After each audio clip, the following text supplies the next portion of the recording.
السلام عليكم ورحمة الله وبركاته. أحبتي في الله متابعين قناة تفسير الأحلام مع رانيا، هقدم لكم النهاردة تفسير رؤية ذبح الكلاب أو ذبح كلب في المنام.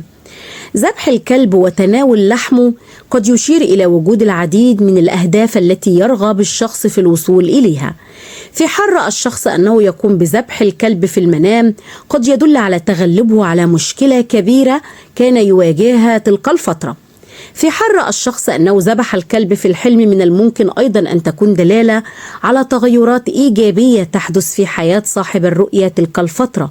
رؤية ذبح الكلب في المنام تشير أيضا إلى سماع أخبار سعيدة خلال تلك الأيام.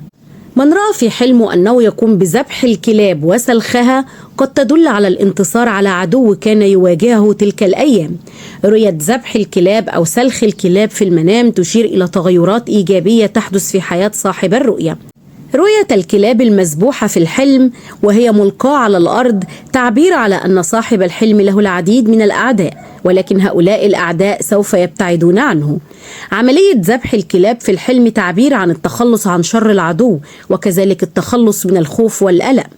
رؤية الكلاب تهاجم شخص ما ولكن يتم ذبح الكلاب فهو دليل على شجار كبير بين صاحب الحلم وبين عدوه، ولكن الله عز وجل سوف يبعد هذا العدو عن صاحب الحلم.